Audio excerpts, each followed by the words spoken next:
Tokyo is the most expensive city in the world. If you bring a Western lifestyle to Japan, it's extremely expensive. I was probably working like 16-hour days or something, but if you adapt to the local way of doing things and you kind of dive into that local culture, it's a lot more affordable and it's a lot more interesting. Every business was trying to get on Facebook. You know, we get 100 likes and lots of comments. It got traction.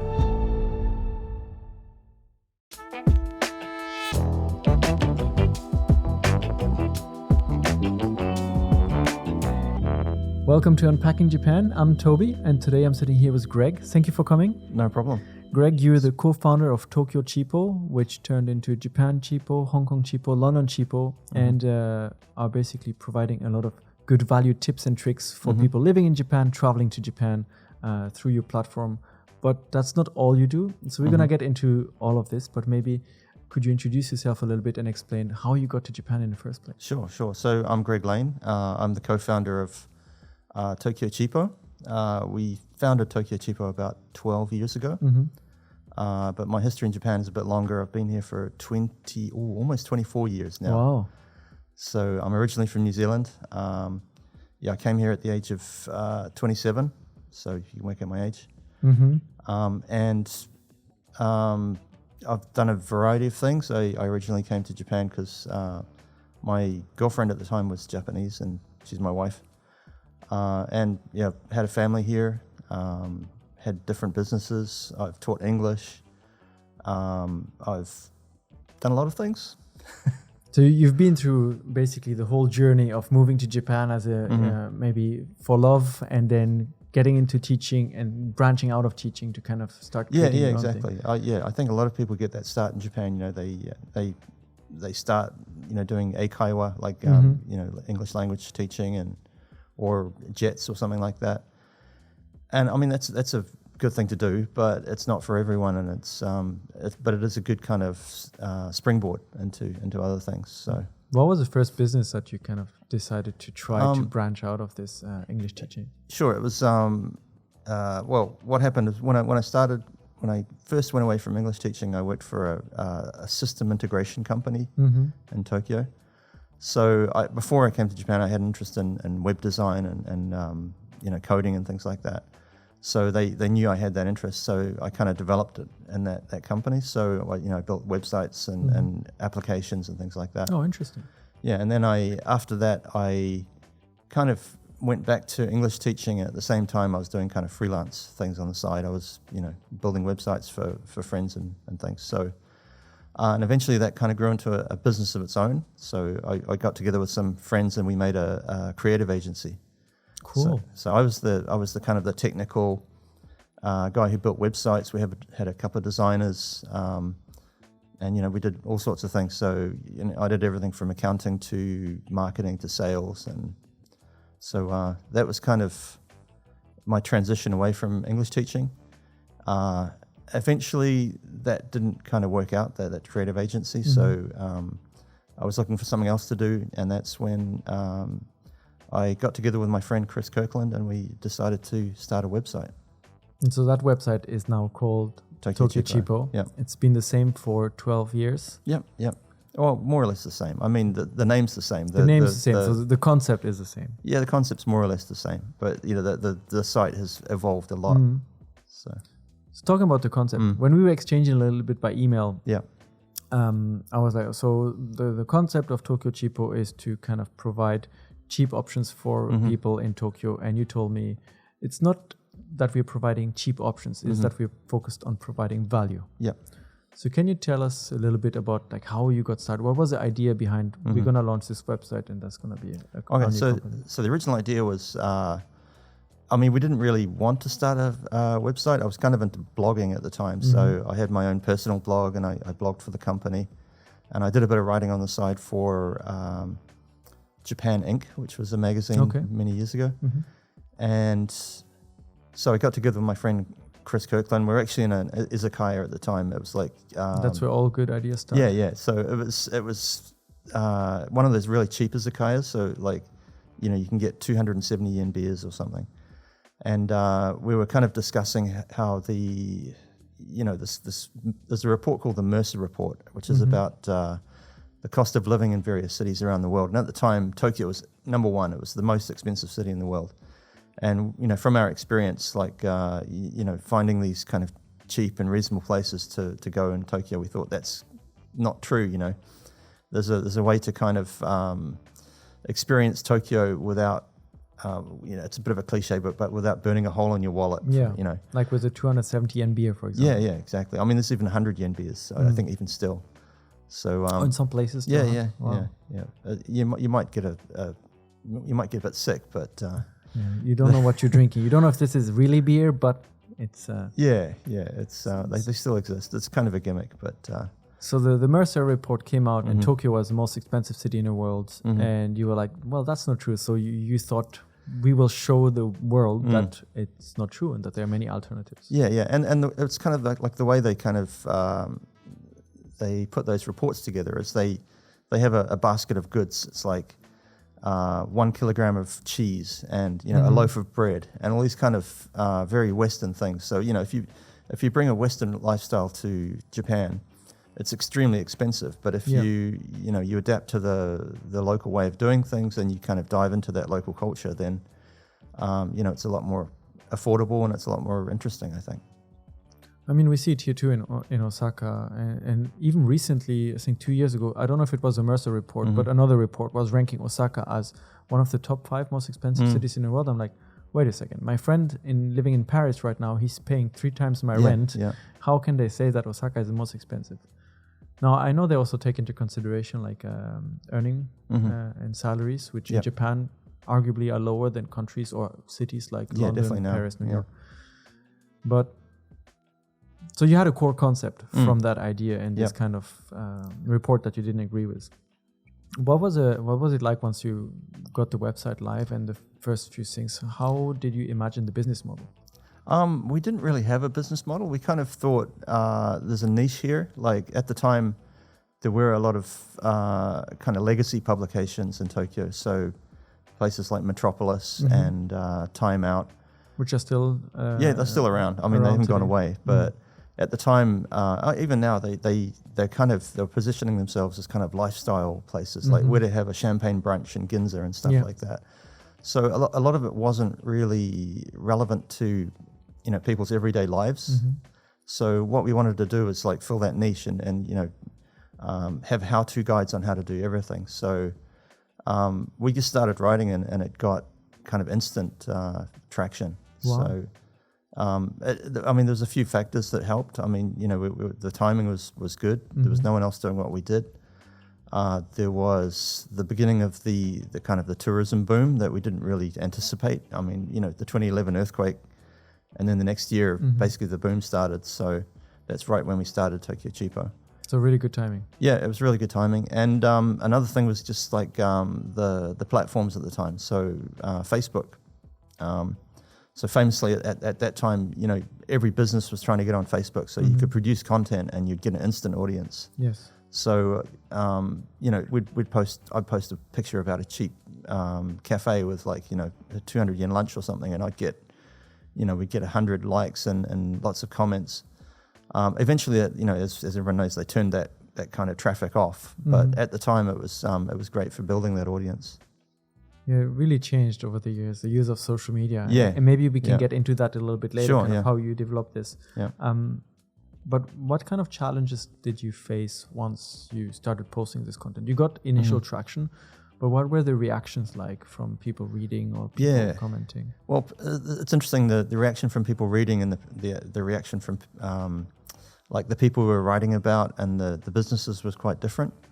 So I think people instantly got the kind of the concept of what we're about. So, a brand called Tokyo Cheapo, it's very opinionated, It's not like Tokyo are cool things to do. It's we come at things from a certain angle. So I think people immediately knew what we were about.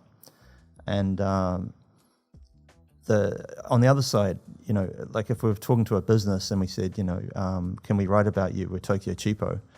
They'd go, but we don't want to, we're not cheap. We don't want to be, associated they don't want with that association. Yeah, they want that. They don't want that association. So there was a bit of a resistance initially, but eventually we just got so much scale that even even with our brand, like we could go to anywhere in Tokyo and, like even high-end places. And because we have that reach, we know that their audience is also looking at our website, even if, it's not the perfect brand match. But let's see. So apart from that kind of challenge, I guess with the other challenge was just kind of growing, because we're bootstrapping it. We didn't have any funding or anything, so it was a lot of sweat equity. So, I was probably working like 16-hour days or something because I had a full-time job, and then I'd be writing on the website, and I'd be going to different places. So. So you were still working kind of employed and started this on the side. Yeah, it didn't turn into a full-time job until 2016. So that was 4 years after launching it. Yeah, and I think a mistake a lot of places, a lot of publications or businesses make is they hire themselves first. Whereas what we did is even when I was working full-time and I was doing this extra time, we were paying writers and we were paying editors and stuff. So before we paid ourselves. So you kind of took the other way to first scale it, and then once it's stable, you kind of, now I can leave my full-time job. Exactly. Yeah. What was the moment for you on this Tokyo Cheapo journey that you realized, this is something that is going to be or can be a full-time thing and turn really into an established publication? It was probably when, there were certain articles that we released and they got a lot of traction and, a lot of people talking. So an early one was we kind of did these kind of concept articles. So we did a 10,000 yen 3 nights, or was it? No, 2 nights, 3 days tour of Tokyo. So we planned out a whole itinerary, which was all your meals, your accommodation, your entertainment, everything, even like transport from the airport for 10,000 yen. So it was extreme. That's 10. I mean, I'm just trying to think, if you arrive from Narita, maybe not possible, but from Haneda. It was easier from Haneda, yeah. So everything 3 nights, 2 days, including the trip from the airport for 10,000 yen. 10,000 yen. So even with going to a bar and having a beer and I mean, there's a few compromises, but you can't do everything. No, you can't do everything, and accommodation was in a manga kisa. Okay. So, but that article kind of went viral a little bit. Yeah, it definitely went viral. So people were. And people were kind of talking about the Mercer report at the same time. It's like, the Mercer report came out and, it's the most expensive city, and these guys have made a 10,000 yen itinerary. And that kind of led into you believing, this can become bigger and we can kind of partner with... Yeah. And I think it was apparent that we'd filled the niche, and, there were people coming back and there was a regular readership. And I think also we started to develop more of the inbound content. So initially it was more for residents of Tokyo, but eventually it kind of morphed into more of an inbound publication aimed at tourists.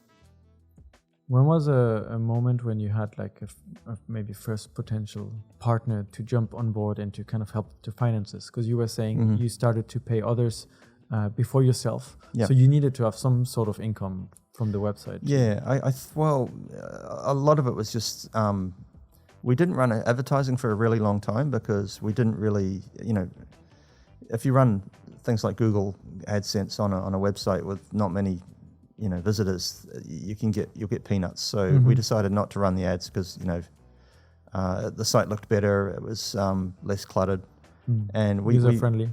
Yeah. So we ran it out of our own pockets for quite a while. And eventually we started finding affiliate partners. So it wasn't so much finding advertisers, it was matching their content with places that could sell products to our readers. So I think probably one of the first ones was a site that doesn't exist anymore called Japanican, which was a JTB. The Japanese travel agency created this website. Japan Travel Bureau, I think it stands for. It's still quite popular among Japanese, but I don't see many foreigners it's a huge company. Yeah. But that Japanican, I think it's still around, but it's just the skin of Booking.com or something now. But they had these kind of Shinkansen packages for getting down to Osaka actually, Osaka and Kyoto. So we just added those links to the articles that we had, and all of a sudden, we were making, enough money to, pay writers and pay ourselves. And we were talking about how, for example, you were also posting then on social media, and it gained initial traction back in 2012, 13, 14. And nowadays it's not the same, right? No, not at all. How did you adapt to this change and this changing digital landscape with Tokyo Cheapo? Well, I think the role of social media is quite different now than it was 12 years ago. So when we were initially using Facebook, it was for generating the traffic. So people would be leaving Facebook and coming to our page. So it was a bit like, the major source of traffic for us is Google. We kind of, leverage that search traffic. So, any search term about Japan, virtually, how to get from Tokyo to Osaka, for example, you put that into Google and we're likely to come up near the top. So, that's our main source of income. But in terms of things like social media, it's changed quite a bit. So we don't think of things like Instagram and TikTok, for example, as sources of traffic. They're more like, they're different channels. We're serving the same kind of content through those channels, and also they're kind of like marketing channels for the website as well, and the brand. So other places for you to provide value in a different way, basically. So still the same concept.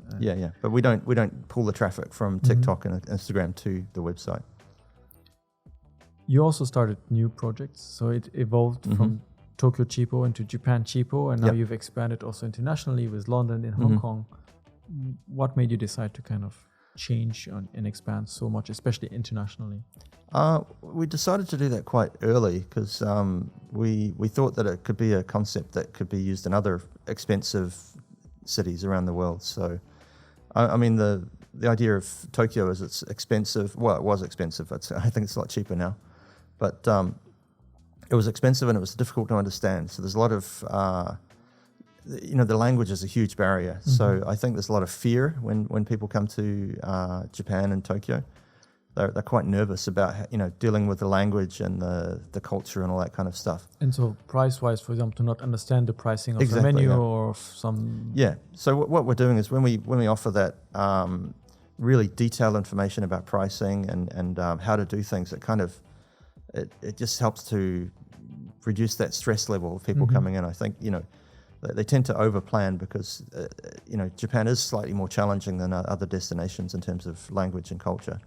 So we were looking for similar kind of places. So we thought, places like Hong Kong, Singapore. There's a lot more English used in those places, but they still do have some aspects of the same kind of... It's almost like an impenetrability. It's hard to access, hard to understand and grasp. Like places like Hong Kong and Singapore, you've got like an expat community and you've got expat hangouts, but there's that whole kind of other aspect where people only speak Chinese and there's only a Chinese menu, for example. So we thought that kind of formula we could take overseas. So it was kind of the reason we started in London, which is slightly different, is basically because my co-founder is from the UK, so it kind of made sense. Provide something for his hometown. Yeah. Although that doesn't really match the same formula as Tokyo Cheapo. So we started London Cheapo in 2016, and then we launched Hong Kong Cheapo in 2019. Which is quite the most recent. Yeah. And so London Cheapo ended up being quite a different thing because you've got to find a formula for each city. So it's not the same as Tokyo Cheapo. So London Cheapo is much more about events and food and things like that. So it will be more into this kind of lifestyle. Playing into what... Well, the big difference is Tokyo Cheapo, we get about 70% of our readers from outside Japan. So, tourists and travelers coming to Japan, whereas London Cheapo, it's about 80 to 90% locals, so people in London. That's quite interesting how different regions are using the same type of platform, basically. Yeah, well, you can't use the same kind of formula in London that we used in Tokyo because, it's an English-speaking country and we're an English website, so, there's not that kind of impenetrability in terms of the existing content. You're not giving the access to something that they cannot access otherwise. Exactly, yeah. So we thought it would work much better in Hong Kong, although our timing wasn't great. So we started in 2019, which is right at the start of the big protests in Hong Kong. So, a lot of people were scared to go there because of all the violence. And then we went straight into COVID. So we're still kind of figuring out the formula there as well. On a personal level now, moving back to Japan, how has your perspective on Tokyo changed from kind of doing all this research and writing all those articles for Tokyo Cheapo?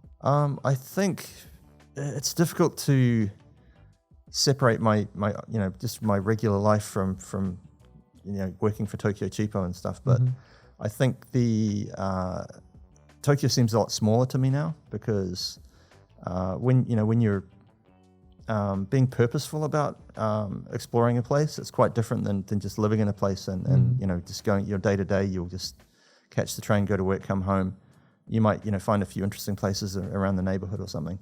But if you're if you're writing content and you're trying to communicate with your audience, you really have to be quite purposeful. And you see a new shop, instead of just like walking past it, you go you walk in, you start talking to the owner, find out what's going on. You really have to be quite outgoing, which I guess naturally I'm a bit of an introvert, so that's kind of brought me out a bit. I don't mind going into places, and I'll start talking to the customers, I'll start talking to the staff, and getting recommendations for the area. So it's I feel like a lot more part of the city, I guess, as well. From going out there and kind of putting yourself out in the wild, so to say, and meeting the staff, meeting the owners. Yeah. Have you created some kind of connections with places where you still go back to now, years after, regardless of having to write an article about them or not? Not many, to be honest, because what I tend to do is I'm one of those people who I'll go to a restaurant, and then the next time I'll go to the restaurant next door. Like the thing is, if I'm that's kind of a downside of running a website. It's like everything in your life kind of becomes content. So there's certain places I'll go. My immediate neighborhood I'll go to all the time, but a lot of places I'll if I go to Shinjuku and I went to one place last time, I'll go to somewhere else because I've already been there. So I've got to get the next kind of place and the more information. So how do you choose between two places? Because I'm sure that if you eat out every single day of your life, you still couldn't eat at every place that's out in Tokyo. No, you can't. So you have to choose between different things. But there really are restaurants and cafes for all types of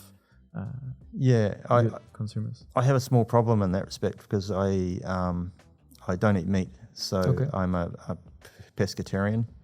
So I eat fish, eggs, dairy, etc. So it actually limits where I can eat. But I think that's an important aspect of writing as well, because something that's a bit different to the regular Japanese consumer is like someone from overseas. They tend to have quite unique dietary requirements or cultural needs or whatever, that kind of thing. So there's a few members of our staff that have quite different diets as well. So it's good to be sensitive to that kind of thing, and I think that's missing from a lot of Japanese publications, where they'll have Japanese reporters who go out and then they'll translate it into English.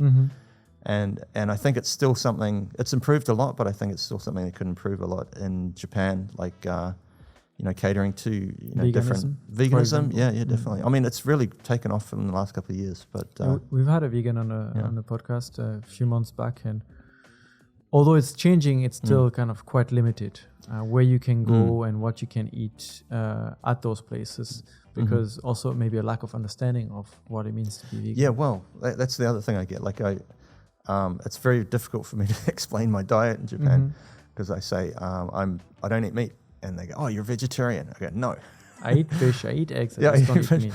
But that seems to be it's almost like a black and white thing. So it's like you're either vegetarian or not vegetarian. So did you find a way to actually explain it smoothly, or are you still I still struggle.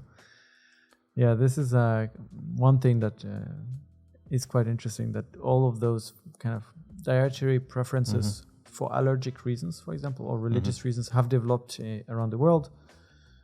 but none of them have really developed here in Japan, despite us all being still human. And I would assume some Japanese people are also allergic to certain types of food or cannot eat certain types of food, but it seems much less prevalent here. Yeah, it's definitely changing. It's last probably 5 years in Tokyo. I mean, the whole inbound boom has kind of helped as well. There'll be you'll go to places and they'll have like little vegan marks on the dishes that don't have meat in them, and they'll talk about allergies and things like that. Did you notice any? So the majority of your traffic on the website you said is coming from outside of Japan. Do you notice any preference for what people are really looking for, whether it's restaurants or specific type of restaurants?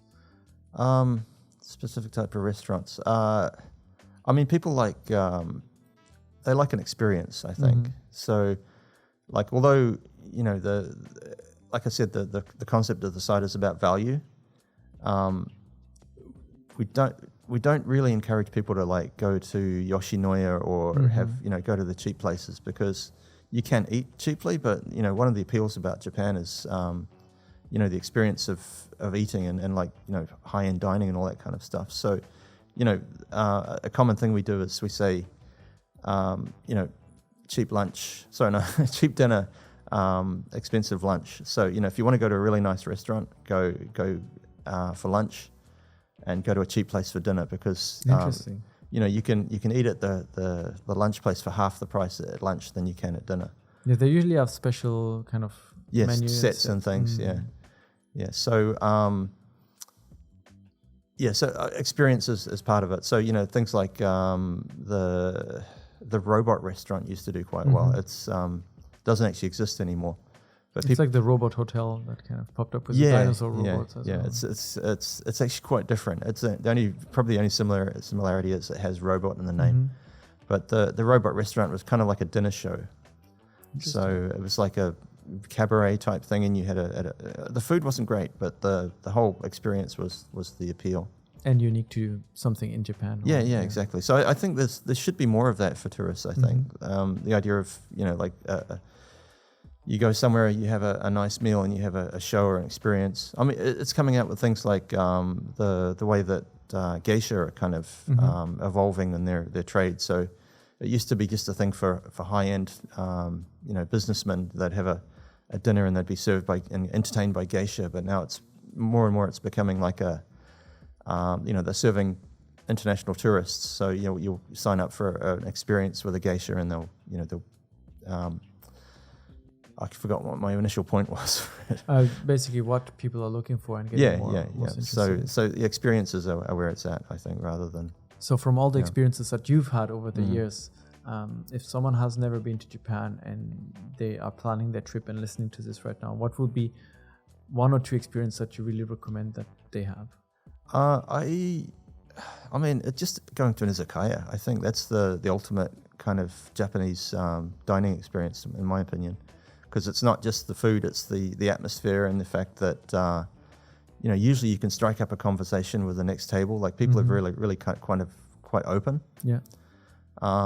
There's a great place in Tokyo actually called Hoppidori. Okay.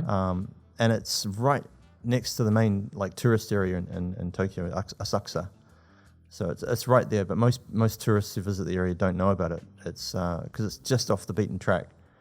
And there's a bunch of kind of open air izakaya there. So you just, roll up and there's like tables outside, and, you sit down and there's like people either side of you sharing the same table, and, you can strike up a conversation. And it's, I think people have this image of Japanese people being very reserved and they don't want to talk and stuff. But when you're in that kind of atmosphere, people are very open, and they'll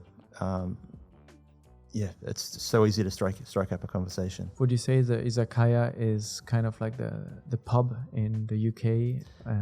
A little bit different. Gathering place? It's not so much for locals, I think. I mean, some places are for locals. If you're in a small town, there'll be like a local izakaya, and they'll all go there. But I think you really get people from all walks of life, and from all, you'll get tourists, you'll get people have traveled in from the countryside in Japan. You'll get, locals. It's more of a mixing pot. A mixing pot for people that just pass by usually and stop. Yeah. With all the change and the evolution that Tokyo Cheapo has gone through, and starting a YouTube channel, you also did run a podcast for a while. Are there specific things that you want to build next? New cities you want to get into, or some new offerings you want to create for Japan? New cities are on the roadmap. So we'd like to, places like Singapore. Seoul has really come along a lot recently. And quite close to here too. Yeah. It never used to be something we considered Seoul, but the boom in Korean culture and the interest in Korea is so much higher now. Especially after K-pop and exactly. the likes of BTS or Blackpink.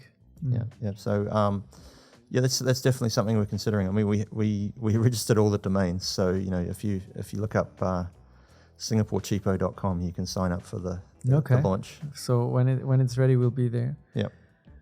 And on a personal level, while we were kind of talking a little bit, you told me that one of the big experiences that you've been through recently is acquiring an Akiya in the countryside of Niigata in snow country.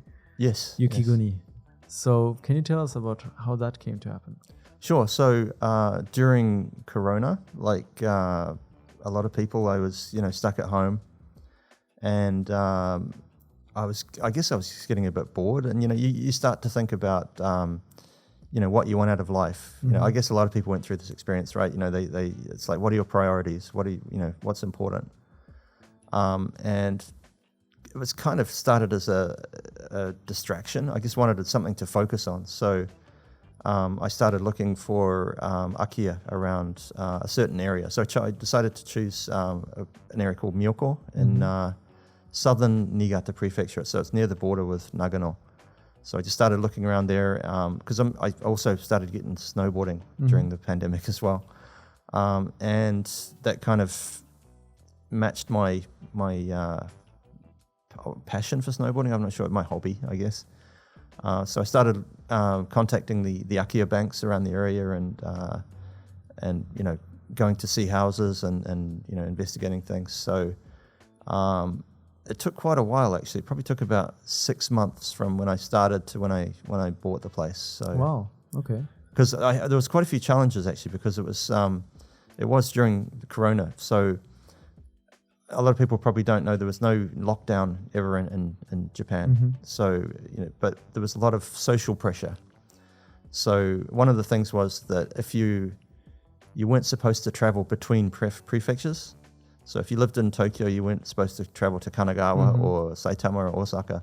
Or even Niigata, which is further. Exactly. So every time they'd have a state of emergency, they called it, when the numbers peaked, they would they would say, I'm sorry, but if you're from Tokyo, you can't look at the Akiya in Niigata because there's a state of emergency. So they keep getting in the way. So then they'd lift the state of emergency, and I'd immediately go over and start looking at Akiya again. So for anyone who doesn't know, Akiya are basically empty homes in Japan, and there are quite a few millions of them now.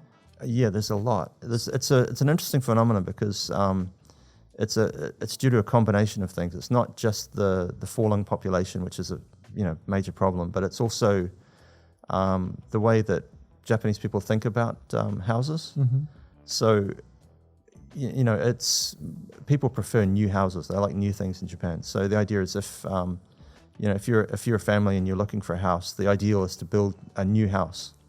So, I mean, even the terminology they use in Japan is kind of interesting. They call like new houses and used houses because you don't talk about a used house market in other countries, but in Japan they talk about used houses.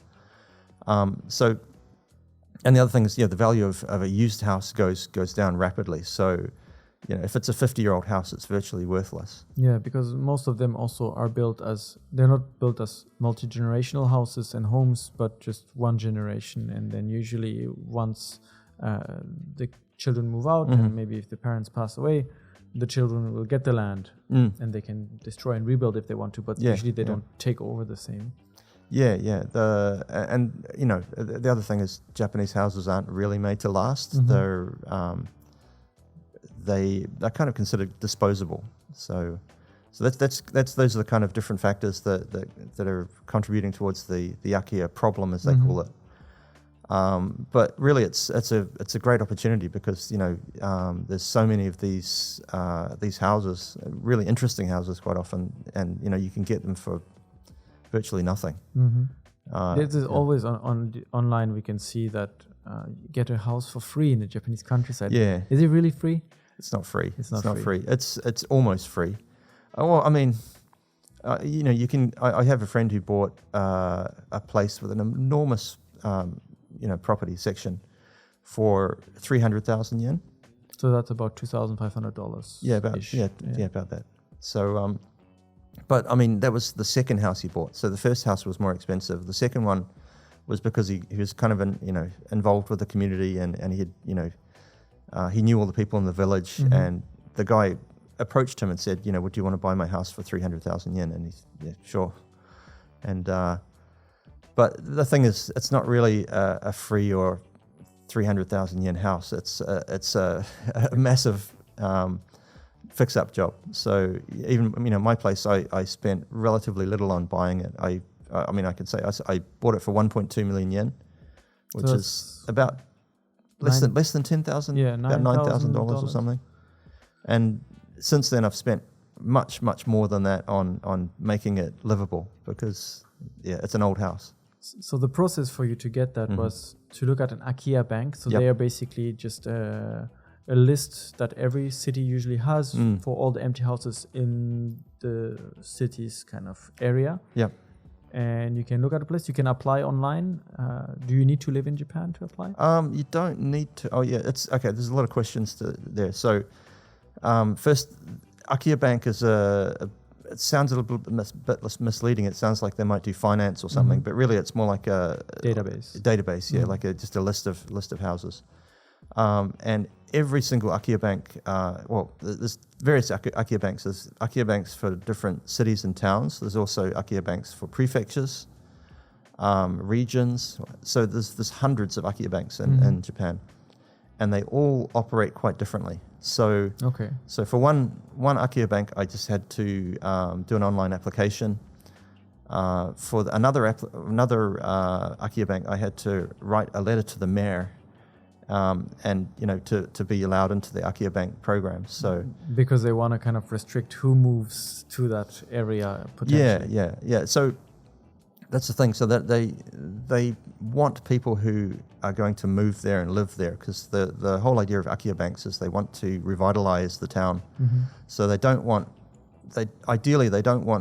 someone from overseas who buys the house and lives there for 2 weeks of the year because it's still an Akiya, it's still empty. Basically, yes. Yeah. So the preference is for people who want to move there. So if you say if you're from Australia and you want to buy a place in the mountains. I mean, there's different. There's so many different aspects to this. Like, one thing is the place I bought was in a village, so it's a place where regular people live. So you've got neighbors, and you're part of a community. Other places are what they call besochi. Like a beso is a villa or a holiday home. So those kind of places, they have a management company that kind of runs it, and you're not expected to live there the whole time. So there's different expectations depending on where you live. And once you actually got the place and you went through the process for the city that you moved into, you got this home, and you said that, well, the homes are relatively cheap and sometimes they can be free, but it's a fix-up job. Oh, big time, yeah. So how bad is it usually? Like, what can people expect when they get an Akiya? Okay, well, there's some kind of unique challenges with my place because it's in Yukiguni, the snow country. So there's a misconception that houses in cold areas in Japan are well insulated. They are not. The house I bought, it was built in 1968. It has no insulation, zero, nothing. So it's as cold inside as outside. Yeah. Minus the wind, maybe. Well, yeah. I'm a bit of a nerd with things like monitoring because I'm not there for half the time. It's about half and half Tokyo and Niigata. So I have temperature gauges throughout the house. So I have one outside. I have 3 different rooms, and when I'm not there, quite often the temperature inside goes below 0. So wow. So everything within the house even freezes, pipes and. Used to. It did when I first moved in, but I've worked out a way to stop that. So It's so you need to be prepared to kind of fix technical sides, set up insulation. Yeah. And the thing is, when you move into these places, like I had issues with like leaking pipes and all sorts of things, and you have to kind of make those connections. And when you're in Yukiguni, the snow country, and you have a leaking pipe, there's so much demand for people, because everyone has leaky pipes. So you've got to try and convince the plumber that, to come and fix it. And the place where I bought a house, it gets an average of 13 meters of snow a year. 13 meters. 13 meters. So that's like a small building. Yeah. And the particular year when I bought it, it was the most snow that I haven't had in 20 years. So it was more like 20 meters. So it doesn't mean it accumulates to 20 meters. It's like every time it falls, it compresses. So it doesn't get to 20 meters. But it was up to about 5 meters of accumulated snow around the house. So it's hard to access and even do repairs throughout the winter months. Yeah. So I mean, I had to tunnel through the snow into the house at one stage. So but if you're dealing with services like your plumbing or something, and you need to turn your water off, first you've got to tunnel through the snow and find your water pipe. Yeah. So if you're not a handyman and you don't know anything about house repair, probably it's not such a good idea to get into that, or to be ready to invest into a company kind of renovating everything. Yeah. Those are the options. Basically, you've got to learn how to do DIY. You've got to buy all the tools and watch all the YouTube videos, or pay a lot for repairs and getting a contractor in. When looking online, there's those videos again that I referred to earlier that really sell the idea of getting an Akiya is like a dream. Yeah, it's well, I'm sounding a bit like an evangelist for the Akiya, but it is a really tough mental process, because when I first bought the place, it was December 2021, I think 2021, yeah, and I went there to start fixing it up, and I went there by myself. And I was staying in this freezing cold house, and I didn't know how to heat it, and I didn't have enough futons, and it was. Did you at least have this kind of gas heater to kind of? Eventually, I got some kerosene heaters, because the whole Japanese countryside runs on kerosene. Yeah. But at the time, I didn't know any of this stuff, so I just had a tiny electric heater, and I was just shivering, and I was just. What did I just do? Why did I buy this place? Yeah, I was just depressed. It's like, what have I done? I've spent this money, and it's not just the money I spent; it's the money I have to spend on it. And it's like, this is going to be a disaster. But I got through that, and I'm kind of happy I'm quite happy that I did it now. So, what advice would you then give to people that first maybe watch those videos selling you the dream of the Akiya, and then the reality of actually getting through the process of acquiring one and living there, or using it at least part-time? Yeah. I think a good idea is to rent, actually. I mean, if you've got time, if you're in a hurry, then I guess, you can't rent. But, if you're interested in the area, look for renting a place in the area, and then, you can start to make contacts. You can see if you actually like living there. You can find out the problems. You can, get all those connections with tradesmen and things like that. So even if you don't live full time, to just rent a place, just rent because countryside rents are relatively affordable, Yeah. and you go there on weekends. Yeah. Okay. Yeah.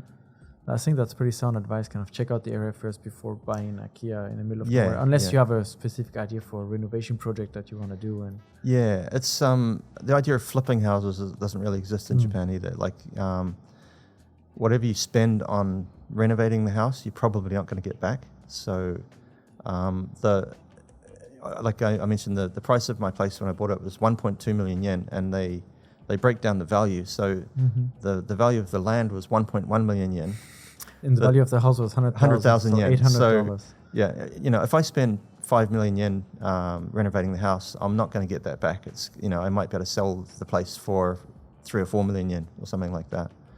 So it's, it is a bit of a labor of love. It's not an investment. Although, some people do the Airbnb thing, but I'm not really interested in that. So for you, in terms of those Akiya, we have different categories too, right? There's just the regular houses that are empty, and then the more older traditional looking kominka that are maybe this. I would recommend, from my experience of buying and renovating and bringing a regular house up to standard, I would say only go for a kominka or something if you really know what you're doing, because just the scale of what you have to do to renovate a minka is just so much more than a regular house. Because of all the traditional techniques that have been used to build it, the wood that has been used, the tatami, the underneath, which is very different structurally speaking. Yeah. And the roof, for example, they quite often they'll have a thatch roof, but they'll have, when you see them in the countryside, they have a steel roof, like a iron roof or something. But that's quite often just over the top of the thatch that's underneath. Okay. And some of these places, for example, they had an irori, like an open fire in the house. And the ash and the soot from the fire has gone up, and it's sticking to the rafters. So quite often these places, the fire's been burning there for hundreds of years, and they've got 3 centimeters of built up ash and soot on these beams. So you've got to not sure if that's that good stuff. for your lungs. No, either. no, probably not. In terms of overall experience, though, would you say that it was worth it? Yeah, definitely. Yeah, I mean, it's it depends on your hobbies. I think it's a good opportunity to if you're into stuff like woodworking or building stuff, then it's definitely the way to go, because it's you can't do that in Tokyo or Osaka. There's not enough space. So I've built picnic tables, I've built coffee tables, I've reconstructed floors, walls, all sorts of things. So it's I guess this is a kind of maybe it's an old man problem, but you spend your life in front of a computer doing writing articles about restaurants sitting in a Tokyo. chair, that kind of stuff. It's good to actually get out and do manual work. I mean, it sound like some kind of yuppie, but using your hands, clearing snow, all that kind of stuff. It's like functional exercise. It's not just going to the gym or something. It's good for you. So if anyone is interested in kind of understanding better how to get an Akiya and what to prepare for, do you have any recommendations to find information on this? There's a really good article on Tokyo Cheapo. Yeah. So I wrote that myself. That's a starting point, I guess. But really, I mean, there's Facebook groups as well. So there's Facebook groups about finding Akiya. Foreign community helping each other. Yeah, definitely. To get Akiya. Yeah, and I mean, there's a few kind of consultancies and stuff. Like I interviewed the guys at Akiya in Inaka. I don't know if you've interviewed those guys. Not yet, but maybe it would be great to have them on a show later. Yeah. So, but yeah, it's. I guess maybe one advantage I had going into it is like I know how systems work in Japan. From my own business, and I guess my Japanese language skills are good enough that I can negotiate these places. But if you don't have that, then you probably need someone to help you. Will this be a new opportunity, Tokyo Cheapo? No.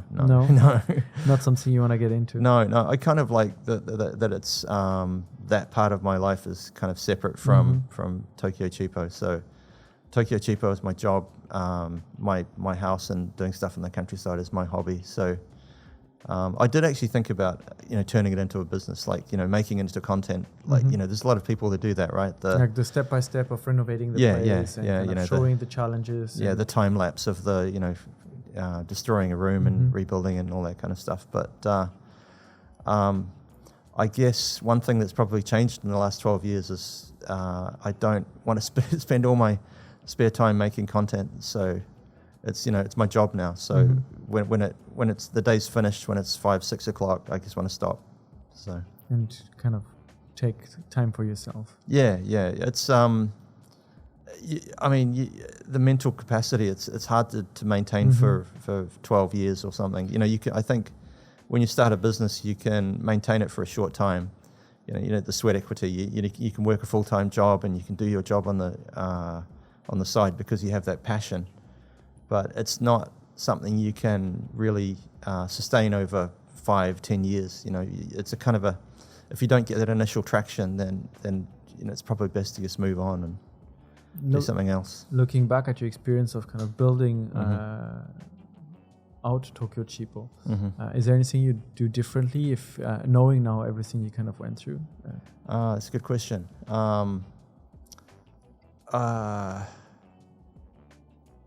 Yeah. Difficult one. It's a difficult question. Yeah, I don't tend to look back. I mean, I'm not someone who has regrets. It's like, things that happen in your life, they just happen for a reason. And so if someone came to you asking about advice for starting a digital media company in Japan or a digital publication in Japan, with your experience and looking back, what would you kind of like to tell them to be prepared for, or to kind of maybe preemptively have ready? First I'd say probably don't do it. Yeah, it's that's the easy answer. Just don't get into it. Like we've seen so many digital publications just come and disappear, and it's a very difficult thing to get into now. I think that we were very lucky with the timing when we started Tokyo Cheapo. But if there's still opportunities. There's still new sites coming up, and not just sites. Obviously, there's social media, TikTok, YouTube, Instagram. But one thing I'd say is, you just have to. It has to be something you're passionate about. If you're doing it just to make money or to because you think it might be a good business, it's probably not the right thing to do. Not sustainable. Yeah. So I mean, the core of Tokyo Cheapo is I just loved writing and telling people about things and explaining things. So that it kind of grew from that. So if it had been a site about accounting or something, then I don't think I could have kept it going, because you have to have that passion. You just mentioned that now that the timing was right to kind of start a publication, and that now there are other opportunities like social media and such. Yep. And we do see on Tokyo Cheapo, for example, articles, 5 ways to make the most out of a day in this area. But we could see the exact same content nowadays as a TikTok video or Instagram Reels. Is this the future? Are people moving away from text-based information? Or do you think there might be a comeback actually where people are tired of just watching things and they want to take the time to read through information that was curated and thought out more deeply than just a quick video? Well, they're all complementary. So for us, TikTok and Instagram aren't the competition. They're helping us. So you might talk to someone who says, "Oh, I only get my content from TikTok," and they'll have all their favorite TikToks saved, but they still have to find where those places are and when they're open and all that kind of information. So they help us because people find out about something on Instagram or TikTok, and then to actually go there, they have to do a search on the web. So we grab that traffic because we usually have the best article or the most detailed article about that place or that experience. So the content will basically share the information, and then the people that really want it, they will come to the website, and then you will be able to assist them with organizing tours, tickets. Yeah. I mean, the big change, I guess, is going to be AI. Yeah. So, and that is a threat to our business model. The idea of people reading articles and scanning things because and of a lot clicking of on AI links. Articles being published. Well, it's like rather than researching stuff, you just ask the AI and it tells you. So, but I mean, there's opportunities there as well. So, for example, we could be adapting AI tools. So rather than someone having to read like 5 articles before they arrive in Tokyo, like how to get from the airport to Tokyo, guide to the Tokyo subway, where to stay, all that kind of stuff. They could say, they could tell us when they're going to arrive, what they're into, and we can use our database of content, to help them. That's interesting. So, kind of playing along with AI to it's adapt it to your use. Yeah, it's definitely an opportunity. I mean, the threat is that like all these kind of AI, ChatGPT, etc. They're using all the content that we made as their learning set. Yes. So I think there's some interesting cases with for example with the New York Times suing ChatGPT because you can basically ask the ChatGPT to recite a New York Times article. So, and they're technically supposed to be behind a paywall. So. Yeah. But in Japan, for example, there's actually when it gets down to it, there's very little content about certain things. So if it was things to do in a certain area of Osaka or something, there might only be 3 or 4 blogs or websites covering that. So if ChatGPT is using that as its learning set, then it's a very good chance it's going to grab stuff almost verbatim from those sites. So it's interesting times, but it's still quite nascent. So I think there's time to adapt. The one thing that ChatGPT is not going to be able to replicate is someone's expertise on, for example, beer. Right. I know you are a fan of beer, and you used to write a lot about the craft beer scene in Tokyo. And you told me you're not so much into it anymore, but can you tell us a little bit, for someone that is interested in beer in Japan, where can they start? What can they expect? Because my family background is German, and German beers do taste quite differently than the beer scene in Japan, which I find maybe sometimes very light or kind of comparable in flavors. What's the scene like here? Well, I mean, one of the reasons I stopped writing about it is because it got too big. So initially when I started writing articles about, where to drink craft beer in Tokyo, there was like 10 craft beer bars. I'd go to all of them and I could, review them. But, now there are 10 craft beer bars in one neighborhood. So it's really hard to keep track of. And I don't know, I guess maybe the Akiya thing is kind of taking my attention away from that now. But if you're looking to get into it, the best thing is just to go to a place that they have lots of options and just ask. The styles in Japan tend to be more American, I guess. They're inspired by the West Coast kind of craft beer boom. So there's a lot of IPAs, double IPAs, things like that. Although there is a bit of German style beer, but it's not so common.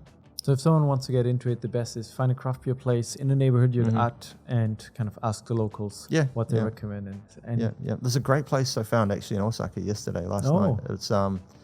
It's called Yellow Ape Craft Beer and Kitchen or something. And it blew me away because they have a really innovative system. Like they give you an IC card when you walk in. Like your transport card, like a Suica or Ikoka or something, and you go up to you pour your own beers. So you put the IC card on the shelf and like this little sensor, and then it has like little TV screens to say what the different types of beer are. And as you start pouring, you get how many milliliters is going into your glass, and it's like when you fill up the car at a gas station, like the price and the increases. So if you take a pint, the price just So you can take a tiny that's sip. Pretty cool. You can take a tiny sip and then I don't like this one and go to the next one, and it's all recorded on your card. So you just move your card over, and at the end of the day, you take your card to the counter and get the bill. Yellow Ape. Yeah, I think I'll have to check that out. Yeah. Thank you for the recommendation. Yeah, I thoroughly recommend it. I found it completely. No, I didn't find it by accident actually, because I went to. There's actually 2 branches. There's Yellow Ape, which is a tiny little place, and I went there, and I talked to the people behind the bar and one of the customers, and they said, "Oh, you have to go to this place around the corner." So that's the whole thing. So there's 2 lessons there. So one is it's the same lesson really. When you go somewhere, talk to the people behind the bar or the shop, or talk to the customers. There might be a bit of a language barrier, but if you try, then people really like to share information. They really do. And tips and things. Well, thank you for sharing so many with us today. No problem. Greg, is there anything that we haven't touched upon, something you'd like to maybe get deeper into, something you wanted to share and tell us on the show that we haven't really gotten into? Could be about Tokyo Cheapo or your experience with Akiya, or let's see. Or is there maybe any kind of advice you'd like to give to someone who is interested in moving here or already living here? Running a business in Japan, I could probably talk about that if it's we'd love to hear more if you have some additional insights into kind of growing out Tokyo Cheapo and something we haven't really. Yeah, well, kind of general advice for running a business in Japan. I think as a foreigner, it's kind of a lot of people think of it as a disadvantage. You know, you don't have the language skills or the contacts with people you went to university with, that kind of thing. But I think foreigners in Japan have a really unique perspective, and it's almost like a superpower. You know, you can even if a Japanese person can see a different way of doing things, they won't do it because it's just not the way you do things, or there'll be some kind of mental block or cultural block. Whereas if you're a foreigner in Japan, you can pursue these things, or you can get that unique perspective. Like I think our business is a kind of good example of that. So Tokyo Cheapo, it's two. I'm from New Zealand, and my co-founder's from the UK. We're not a Japanese business, so we compete with Japanese businesses. So a lot of other content businesses in Tokyo are run by Japanese entrepreneurs, and the way they kind of approach their business is quite different. So we thought of it. We came at it from an audience point of view. So it's very much audience first. So what do people want to know? What are they interested in? How can we help them? And we write articles about that. So we'll go really deep into the research for that. Whereas from a Japanese company, they'll quite often, that will be kind of an afterthought. So they'll think about the business model. They'll think about what companies can we introduce? What can we tell the tourists? How can we extract value for our customers? So it's a really fundamentally different way of looking at content. So I think the fact that we're foreigners helped in that respect, and it's something that a lot of Japanese businesses can't adapt to because they don't have that perspective. So using your foreign perspectives as an asset and not see it as a liability when starting a business here. Yeah, definitely. Don't be afraid to start and just try. Yeah. I think that's great advice for anyone who's kind of considering starting a company. So thank you very much for sharing. No problem. Thank you for coming, Greg. Yeah, it's been a pleasure. Thank you for having me. It's been very interesting. We'll make sure to link back to your website and maybe your profiles if you'd like to. Yeah, I don't do social media so much anymore. But we'll just link to Tokyo Cheapo and make sure that everyone can get good value out of it. Thank you everyone for listening. Thank you for watching. This was Unpacking Japan. See you again next week. Bye.